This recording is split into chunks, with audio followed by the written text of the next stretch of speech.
pertanyaan saya cuma satu. Kalau Yesus itu Tuhan, dan Tuhan itu mati di kayu salib, siapa yang mencabut nyawa Tuhan? Semua ulama Baghdad terdiam. Seorang pendeta asing menantang debat tentang Tuhan dan membuat seluruh istana kebingungan. Logikanya rumit, jebakannya mematikan, dan satu jawaban salah saja bisa mempermalukan seluruh kekhalifahan. Saat semua orang hampir menyerah, muncul seorang pria berpakaian compang-camping yang bahkan tampak seperti pengemis. Dialah tokoh dalam kisah Abu Nawas. Tanpa kitab, tanpa pidato panjang, ia hanya mengajukan satu pertanyaan yang begitu sederhana, namun menghancurkan seluruh argumen pendeta itu dalam sekejap. Ruangan mendadak sunyi. Para pendeta tak mampu menjawab, bahkan khalifah sampai tercengang. Pertanyaannya cuma satu. Jika Tuhan mati, siapa yang mencabut nyawanya? Dan sejak saat itu, Baghdad tak pernah melupakan kisah ini. Assalamualaikum warahmatullahi wabarakatuh. Selamat datang di Cerita Bijak Abu Nawas. Mohon dukungannya untuk sedekah subscribe, like, dan komen, serta nyalakan loncengnya. Tolong tulis sholawat di kolom komentar agar kita semua mendapatkan syafaat di hari akhir. Saya doakan bagi setiap tangan yang menekan tombol subscribe hari ini, semoga Allah mudahkan segala urusannya, diluaskan pintu rizkinya, dan diberikan keberkahan dalam setiap langkahnya. Amin ya Rabbal Alamin. Pada masa pemerintahan Harun al-Rashid, kota Baghdad sedang berada di puncak kejayaannya. Jalan-jalan kota dipenuhi para pedagang dari berbagai negeri, perpustakaan dipadati para cendekiawan, dan majelis ilmu berlangsung hampir setiap hari di masjid dan istana. Istana Khalifah sendiri menjadi tempat berkumpulnya para ulama dan ahli ilmu dari berbagai penjuru. Mereka datang membawa kitab, gagasan, dan diskusi yang kadang berlangsung sampai larut malam. Namun suatu siang yang panas, suasana kota berubah. Di pasar utama Baghdad, seorang pendeta asing berdiri di atas panggung kayu kecil. Jubahnya panjang, janggutnya putih rapi, dan suaranya keras seperti genderang perang. "Wahai penduduk Baghdad," serunya lantang. "Aku datang membawa pertanyaan. Katanya kota ini pusat ilmu dunia. Kalau benar begitu, tentu ada yang bisa menjawab pertanyaanku." Orang-orang pasar mulai berkumpul. Seorang pedagang kurma berbisik pada temannya. "Ini orang siapa sih?" Temannya mengangkat bahu. "Katanya pendeta dari negeri jauh. Katanya juga jago debat." Pendeta itu melanjutkan dengan penuh percaya diri. "Jika Tuhan kalian maha kekal, bagaimana kalian menjelaskan firman-Nya? Apakah firman itu juga kekal? Jika iya, bagaimana kalian menjelaskan kenabian dan wahyu?" Orang-orang mulai saling pandang. Seorang pemuda berkata pelan, "Wah, ini bukan pertanyaan biasa." Pendeta itu tersenyum tipis. "Kalau tidak ada yang bisa menjawab, berarti semua cerita tentang kecerdasan Baghdad hanyalah dongeng." Ucapan itu menyebar cepat seperti api di padang rumput. Tak lama kemudian kabar tersebut sampai ke istana khalifah. Di dalam balairung megah istana, Harun al-Rashid berjalan mondar-mandir dengan wajah serius. "Jadi dia menantang ulama kita di pasar?" tanya khalifah. Perdana Menterinya mengangguk. "Betul Baginda." Dan orang-orang mulai berkumpul mendengarkan. Iya, bahkan sekarang sudah jadi tontonan. Khalifah menghela nafas panjang. "Kalau ulama kita kalah debat di depan umum, habislah reputasi Baghdad." Seorang ulama tua mencoba menenangkan. "Tenang Baginda, kami sedang mempelajari pertanyaan-pertanyaannya." Khalifah mengangkat alis. "Sudah berapa lama kalian mempelajarinya?" Ulama itu menelan ludah. 2 hari." "2 hari?" seru Khalifah. Beberapa ulama saling melirik. Salah satu dari mereka berbisik, "Pertanyaannya rumit Baginda." Khalifah menghela nafas lagi. "Rumit bagaimana? Logikanya berbelit-belit. Kalau salah jawab sedikit saja, kita bisa terjebak." Seorang wazir yang berdiri di samping berbisik pelan. Pendeta itu memang terkenal ahli debat. Khalifah menatap langit-langit istana. Hebat juga orang itu. Datang sendirian, tapi bikin seluruh istana pusing. Para ulama tertunduk. Beberapa masih membuka kitab. Beberapa lagi tampak menggaruk kepala. Suasana menjadi hening. Tiba-tiba Khalifah berhenti berjalan. Semua orang menoleh. Khalifah tersenyum tipis. Aku baru mengingat seseorang. Perdana Menteri bertanya hati-hati. Siapa Baginda? Khalifah menjawab singkat. Abu Nawas. Beberapa ulama langsung saling melirik. Salah satu dari mereka berbisik. Yang sering bikin masalah itu. Yang lain menambahkan. Yang pernah bikin istana heboh gara-gara telur ayam itu. Khalifah mengangguk santai. Iya, yang itu. Perdana Menteri menghela nafas. Baginda, apakah yakin? Khalifah tertawa kecil. Memang dia sering bikin pusing. Betul sekali. Tapi kalau soal mematahkan kesombongan orang, otaknya lebih tajam dari pedang. Seorang ulama berkata ragu. Tapi dia bukan ulama besar. Khalifah mengangkat jari. Benar, dia bukan ulama. Lalu ia tersenyum lebar. Tapi dia punya satu hal yang kalian semua tidak punya. Para ulama saling melirik. Apa itu Baginda? Khalifah menjawab santai. Otak yang sedikit miring. Beberapa orang tertawa kecil. Khalifah menoleh kepada kepala pengawal. Pergi cari Abu Nawas sekarang juga. Sekarang? Iya, sekarang. Kepala pengawal memberi hormat. Baik Baginda. Khalifah menambahkan sambil tersenyum. Dan dengar baik-baik. Siap Baginda. Kalau dia sedang tidur, bangunkan. Baik. Kalau dia sedang makan, seret saja. Baik. Pokoknya jangan pulang sebelum membawa dia ke sini. Para pengawal segera berangkat meninggalkan istana. Sementara itu, Khalifah berdiri di dekat jendela besar istana, menatap kota Baghdad yang ramai. Ia bergumam pelan. Pendeta asing, siap-siap saja.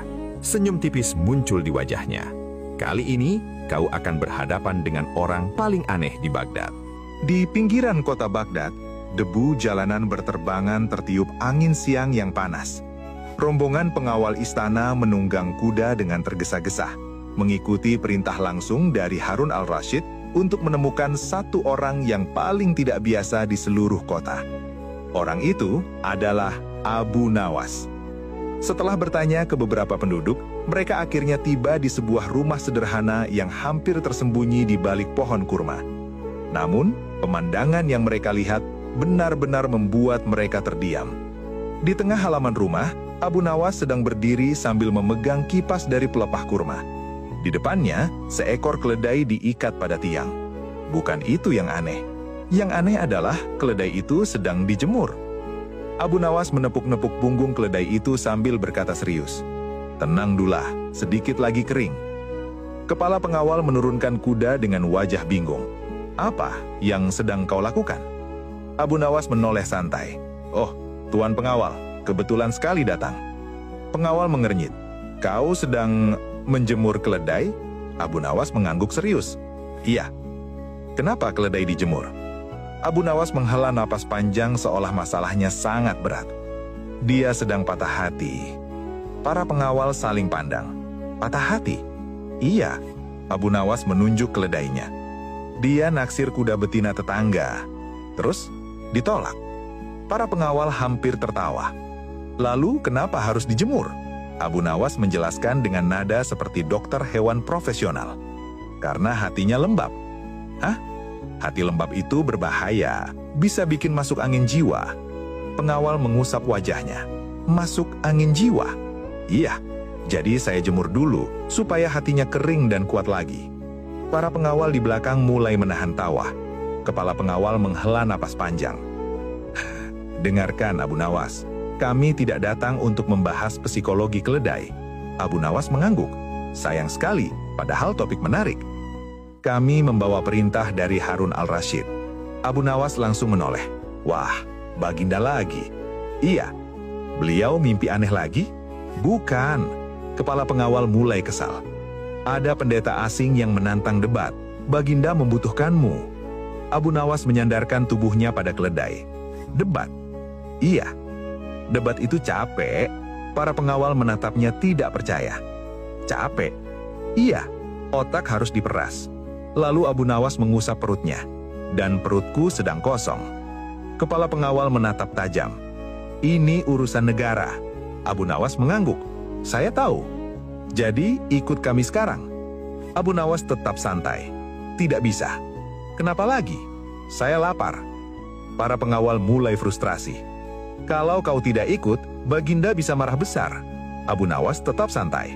Marah boleh. Tapi perut lapar juga masalah besar. Kepala pengawal berpikir sejenak, lalu tersenyum tipis. Baiklah, Baginda sudah menyiapkan jamuan. Mata Abu Nawas langsung membesar. Jamuan? Gulai kambing? Abu Nawas menelan ludah. Serius? Nasi kebuli juga ada. Mata Abu Nawas semakin berbinar. Kambing muda? Iya. Empuk? Sangat empuk. Abu Nawas langsung berdiri tegak. Kenapa dari tadi tidak bilang? Para pengawal hampir tertawa. Abu Nawas menepuk punggung keledainya. Dulah, terapi selesai. Negara memanggil. Keledai itu hanya mengibaskan ekor.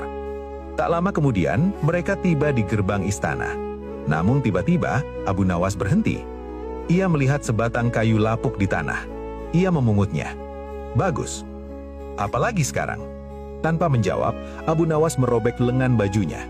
Brad, para pengawal terkejut. Kenapa bajumu disobek? Abu Nawas mulai mengacak sorbannya hingga miring. Ia menaburkan sedikit debu ke pipinya. Sekarang ia terlihat seperti pengemis bodoh. Kepala pengawal memegang kepala. Ya ampun, Baginda akan marah. Abu Nawas tersenyum santai. Justru ini strategi. Strategi apa? Kalau aku masuk sebagai ulama hebat, ya, pendeta itu akan waspada. Terus? Tapi kalau yang datang pengemis bodoh, para pengawal mulai mengerti. Dia akan meremehkanmu. Abu Nawas tersenyum lebar. Betul. Ia mengetuk tongkat kayunya ke tanah. Kesombongan itu seperti pintu. Pintu? Iya. Kalau orang terlalu percaya diri, ya, pintunya terbuka lebar. Abu Nawas tertawa kecil. Dan dari situlah aku masuk. Kepala pengawal menggeleng sambil tertawa. Kadang aku tidak tahu kau ini jenius atau gila. Abu Nawas menjawab santai. Mungkin dua-duanya. Lalu ia melangkah menuju istana. Tongkat kayu lapuknya berbunyi tok tok tok dengan senyum kecil di wajahnya. Pendeta asing itu belum tahu bahwa lawan yang akan dihadapinya bukan ulama biasa, melainkan orang paling aneh dan paling berbahaya secara logika di seluruh Baghdad. Pagi itu suasana di sebuah gereja besar di kota Baghdad terasa sangat berbeda dari biasanya. Bangunan batu yang tinggi dengan pilar-pilar besar dipenuhi orang dari berbagai kalangan. Para pendeta duduk di barisan depan dengan jubah panjang mereka, sementara warga kota memenuhi bangku-bangku kayu di bagian belakang. Hari itu bukan sekadar pertemuan biasa. Hari itu adalah debat besar. Di salah satu sisi ruangan duduk Harun al-Rashid bersama para wazir dan ulama istana. Wajah mereka serius. Taruhannya bukan hanya kemenangan debat, tetapi kehormatan Baghdad sebagai pusat ilmu dunia. Di sisi lain berdiri seorang pendeta agung dengan janggut putih panjang dan sorot mata penuh percaya diri. Ia membuka debat dengan suara lantang. "Wahai hadirin sekalian," katanya dengan tenang. "Hari ini kita mencari kebenaran melalui akal dan logika." Beberapa jemaat mengangguk setuju. Pendeta itu melanjutkan dengan gaya bicara yang penuh wibawa. "Kita semua sepakat bahwa Tuhan itu kekal, bukan?" Seorang ulama menjawab pelan. "Iya. Jika Tuhan kekal," lanjut pendeta itu, "maka firman-Nya juga kekal." Ia mulai berjalan perlahan di depan mimbar. Firman Tuhan bukan sekedar kata-kata. Firman adalah bagian dari hakikat Tuhan. Beberapa orang mulai berbisik. Pendeta itu tersenyum tipis. Dan jika firman itu turun ke dunia dalam wujud manusia, ia berhenti sejenak. Maka manusia itu adalah bagian dari ketuhanan itu sendiri. Ruangan menjadi hening. Pendeta itu melanjutkan dengan semakin bersemangat. Karena itu, Isa Al-Masih bukan sekadar manusia. Ia adalah firman Tuhan yang menjelma. Para jemaat tampak terpesona. Sementara itu, para ulama istana mulai saling melirik. Seorang ulama berbisik pada temannya. "Logikanya rumit." Temannya mengangguk. "Kalau kita bantah salah sedikit saja, bisa terjebak." Di kursinya, Harun al-Rashid menghela napas panjang. Ia mencoba mengikuti penjelasan pendeta itu, tetapi semakin lama semakin pusing. Ia berbisik pada wazir di sampingnya. "Dia bicara apa sebenarnya?" Wazir itu menjawab pelan. "Sejujurnya, saya juga agak bingung, Baginda." Khalifah memijat pelipisnya. "Ini debat atau teka-teki labirin?" Sementara itu di pojok ruangan, Abu Nawas duduk bersandar pada pilar batu. Penampilannya masih seperti pengemis. Baju compang-camping, sorban miring, tongkat kayu lapuk di tangannya. Ia tampak sama sekali tidak tertarik dengan debat yang sedang berlangsung. Ia malah menatap langit-langit gereja. Seekor laba-laba sedang membuat sarang di sana. Abu Nawas bergumam pelan. "Wah, rajin sekali kamu." Seorang jemaat di sampingnya menatap kesal. "Ini debat penting, bukan tempat melihat laba-laba." Abu Nawas menjawab santai. "Sabar, Tuan." "Kenapa sabar? Laba-laba ini lebih cepat selesai daripada pidato pendeta itu." Orang itu mendengus. Beberapa menit kemudian, Abu Nawas mengeluarkan segenggam kacang dari sakunya. Krek! Ia mulai mengupasnya. Bunyi kulit kacang terdengar jelas. Seorang pendeta muda menoleh tajam. "Hei, ini tempat suci." Abu Nawas mengangguk. "Iya, saya juga makan dengan sangat suci." Pendeta itu hampir meledak. Di depan pendeta agung masih berbicara dengan penuh retorika. Kematian Isa di kayu salib adalah bukti kasih Tuhan kepada manusia. Ia mengangkat tangannya dramatis. Tanpa pengorbanan itu, manusia tidak akan selamat dari dosa. Beberapa jemaat tampak tersentuh. Di sisi lain, para ulama istana semakin gelisah. Seorang ulama berbisik. Argumennya emosional sekali. Sulit dibantah tanpa terlihat kejam. Pendeta agung akhirnya menutup pidatonya dengan penuh keyakinan. Karena itu, katanya lantang, kematian Isa adalah bukti keilahiannya. Ia berdiri tegak dengan wajah puas. Ruangan kembali hening. Para jemaat memandang agung. Para ulama istana tertunduk. Harun al-Rashid menarik napas berat. Ia melirik ke arah pojok ruangan. Dan yang ia lihat membuatnya hampir pingsan. Abu Nawas sedang menguap besar. "Ya ampun," gumam Khalifah. Wazir berbisik. Sepertinya dia tertidur. Khalifah hampir putus asa. Apakah aku benar-benar menyerahkan nasib Baghdad pada orang ini? Namun tiba-tiba, Abu Nawas berdiri. Ia menepuk-nepuk bajunya dari sisa kulit kacang, lalu mengambil tongkat kayunya. Tok, tok, tok. Ia berjalan pelan ke tengah ruangan. Beberapa orang mulai berbisik. "Siapa itu? Pengemis." Pendeta agung menatapnya dengan heran. "Siapa kau?" Abu Nawas membungkuk sedikit. "Saya?" Ia tersenyum santai.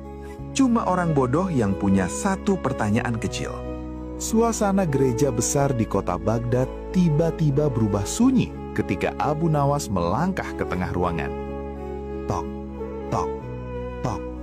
Tongkat kayu lapuknya memukul lantai marmer. Suaranya menggema pelan di antara pilar-pilar batu yang tinggi. Semua orang menoleh. Seorang jemaat berbisik, "Siapa itu?" Temannya menjawab pelan, "Sepertinya pengemis." Pendeta agung yang berdiri di depan mimbar menatap Abu Nawas dari ujung kepala sampai kaki. Wajahnya menunjukkan sedikit rasa jijik. "Siapa kau?" tanya pendeta itu dengan nada dingin. Abu Nawas membungkuk sedikit. "Saya cuma orang bodoh, Tuan." Beberapa jemaat tertawa kecil. Pendeta itu tersenyum sinis. "Kalau begitu duduklah, ini diskusi orang berilmu." Abu Nawas menggaruk kepalanya. "Boleh saya bertanya sedikit?" Pendeta itu mengangkat alis. "Pertanyaan teologis? Tidak rumit kok." "Baiklah," kata pendeta itu dengan santai. "Tanyakan saja." Abu Nawas memandang sekeliling ruangan. Ia melihat wajah para ulama istana yang tegang. Ia melihat Harun al-Rashid yang duduk dengan wajah khawatir. Lalu, ia menoleh kembali pada pendeta. "Saya cuma ingin memastikan sesuatu." Pendeta itu mengangguk. "Silahkan." Abu Nawas berkata santai. "Tadi Tuan bilang Yesus adalah Tuhan, benar?" "Benar." "Dan Tuan juga bilang Yesus mati di kayu salib." "Benar." Abu Nawas mengangguk-angguk. "Baik, saya mulai mengerti." Pendeta itu tersenyum puas. "Lanjutkan." Abu Nawas mencondongkan tubuhnya sedikit. "Pertanyaan saya cuma satu." Ruangan menjadi hening. "Kalau Yesus itu Tuhan," Abu Nawas berhenti sebentar. "Dan Tuhan itu mati di kayu salib." Ia mengangkat alis. "Siapa yang mencabut nyawa Tuhan?" Ruangan tiba-tiba benar-benar sunyi. Seorang jemaat menjatuhkan tongkatnya. Seorang pendeta muda berkedip bingung. Pendeta agung sendiri tampak sedikit terkejut. Ia mencoba tersenyum. "Pertanyaanmu terlalu sederhana." Abu Nawas mengangguk. Iya, saya memang orang sederhana. Pendeta itu mencoba menjawab. Tuhan mengorbankan dirinya demi manusia. Abu Nawas mengangkat tangan. Tunggu dulu. Pendeta itu mengerutkan kening. Ada apa lagi? Abu Nawas menggaruk dagunya. Saya cuma ingin jelas. Jelas bagaimana? Kalau Tuhan mencabut nyawanya sendiri, pendeta itu diam. Abu Nawas melanjutkan dengan polos. Itu berarti bunuh diri kan? Beberapa jemaat mulai saling pandang. Pendeta agung membuka mulut, tetapi belum sempat bicara. Abu Nawas melanjutkan lagi. Kalau bukan Tuhan sendiri yang mencabut nyawanya, ia menoleh ke kiri dan ke kanan. Berarti ada makhluk lain yang melakukannya. Pendeta itu mulai gelisah. Lalu, Abu Nawas tersenyum kecil. Kalau ada makhluk yang bisa mencabut nyawa Tuhan, ia mengangkat bahu. Berarti makhluk itu lebih kuat dari Tuhan. Beberapa orang di ruangan itu mulai menahan napas. Pendeta agung mencoba menyelah. Itu bukan cara berpikir yang tepat. Abu Nawas mengangkat jari. Belum selesai. Pendeta itu terdiam. Abu Nawas berkata santai. Sekarang kita punya 3 kemungkinan. Ia menghitung dengan jari. Pertama, Tuhan bunuh diri. Beberapa jemaat tampak tidak nyaman. Kedua, ada makhluk yang lebih kuat dari Tuhan. Pendeta agung mulai berkeringat. Ketiga, Abu Nawas berhenti sejenak. Kalau Tuhan benar-benar mati, ia melihat ke langit-langit gereja. Siapa yang mengatur matahari terbit waktu itu? Ruangan menjadi sangat sunyi. Abu Nawas melanjutkan. Siapa yang menjaga bumi tetap berputar waktu itu? Ia menoleh pada para jemaat. Siapa yang menjaga laut tidak tumpah ke darat? Pendeta agung kini benar-benar terdiam. Tidak ada jawaban. Abu Nawas menatapnya dengan wajah polos. Tuan pendeta? Pendeta itu menelan ludah. Iya? Abu Nawas berkata santai. Jawabannya yang mana? Pendeta itu membuka mulut. Namun tidak ada kata keluar. Seorang jemaat tua tiba-tiba berkata pelan. Benar juga. Pendeta lain mulai berbisik panik. Argumennya tidak bisa dijawab. Di kursinya, Harun al-Rashid perlahan menegakkan punggungnya. Matanya mulai berbinar. Abu Nawas memandang pendeta itu dengan santai. Tuan pendeta? Pendeta itu menatapnya dengan wajah pucat. Iya? Abu Nawas tersenyum kecil. Pertanyaan saya cuma satu. Ia mengetuk tongkatnya ke lantai. Tok, siapa yang mencabut nyawa Tuhan?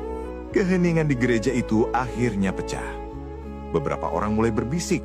Beberapa lainnya menggeleng-gelengkan kepala karena tidak menemukan jawaban. Pendeta agung yang sebelumnya berdiri penuh percaya diri, kini tampak pucat dan kehabisan kata-kata. Di kursinya, Harun al-Rashid perlahan berdiri.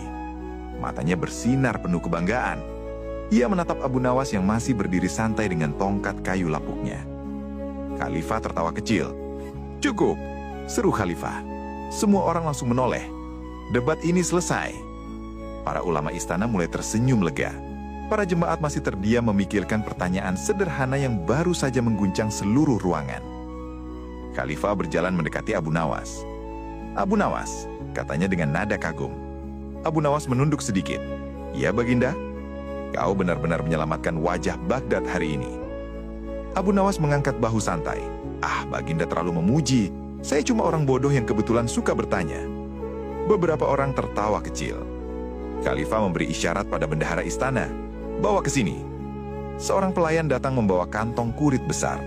Ketika kantong itu dibuka, gemerincing koin emas terdengar jelas. Mata Abu Nawas langsung membesar. Khalifah tersenyum. Ini hadiah untukmu. Hadiah? 1000 dinar emas. Abu Nawas hampir tersedak. 1000? Para menteri tertawa melihat reaksinya. Abu Nawas memegang kantong itu dengan hati-hati. Ia menggoyangkannya sedikit. Baginda, ini berat sekali. Memang emas. Abu Nawas tersenyum lebar. Kalau begini, saya siap debat setiap hari. Semua orang tertawa. Khalifah menepuk bahunya. Kau bukan hanya cerdas, tapi juga berani. Abu Nawas menjawab santai. Kalau tidak berani, perut saya tidak bisa makan gulai kambing tadi, Baginda. Khalifah tertawa keras. Setelah acara selesai, Abu Nawas berjalan keluar istana dengan langkah ringan. Kantong emas bergoyang di pinggangnya. Ia bergumam sendiri sambil tersenyum. Wah, istriku pasti bangga sekali. Ia membayangkan istrinya berkata, Suamiku hebat sekali. Ia bahkan membayangkan istrinya menyiapkan teh hangat dan memijat kakinya. Ah, hidup memang indah, gumamnya. Beberapa orang di pasar menyapanya. Abu Nawas, ya, kabarnya kau menang debat. Abu Nawas mengangguk santai. Lumayan. Lumayan katanya, kata pedagang sambil tertawa. Katanya pendeta itu sampai tidak bisa bicara. Abu Nawas mengangkat bahu. Ya, mungkin dia sedang mencari jawaban. Ia berjalan terus sampai akhirnya tiba di rumahnya. Dengan penuh percaya diri, ia membuka pintu. Istriku tercinta, serunya. Lihat apa yang dibawa suamimu. Ia mengangkat kantong emas tinggi-tinggi. 1000 dinar. Dari dapur muncul istrinya dengan wajah datar. Ia memandang Abu Nawas sebentar, lalu bertanya singkat, mana garamnya? Abu Nawas berkedip. Hah? Istrinya menyilangkan tangan. Garam. Abu Nawas mencoba mengingat. Pagi tadi, sebelum ia pergi, istrinya berkata, jangan lupa beli garam di pasar. Abu Nawas menelan ludah. Istrinya menatap tajam. Jangan bilang kau lupa. Abu Nawas mencoba tersenyum. Tapi lihat dulu ini. Ia menggoyangkan kantong emas. 1000 dinar. Istrinya tetap tidak berubah ekspresi. Garamnya mana? Tidak sempat. Wajah istrinya langsung berubah. Tidak sempat. Ia mengangkat sendok kayu dari dapur. Kau bisa mengalahkan pendeta hebat. Iya. Kau bisa membuat orang-orang berdebat tentang Tuhan. Iya. Tapi beli garam saja lupa. Abu Nawas mundur selangkah. Situasinya sangat mendesak tadi. Bagiku juga mendesak. Kenapa? Sayurnya hambar. Abu Nawas mencoba menjelaskan. Tapi ini 1000 dinar. Istrinya menunjuk dapur. Emas itu bisa bikin sayur asin. Abu Nawas terdiam. Bisa? Tidak. Istrinya membuka pintu rumah lebar-lebar. Pergi ke pasar sekarang. Tapi sudah malam. Pergi. Baik. Abu Nawas keluar rumah sambil membawa kantong emasnya. Ia berjalan menyusuri jalan Baghdad yang mulai gelap. Sambil menggelengkan kepala, ia bergumam sendiri. Luar biasa.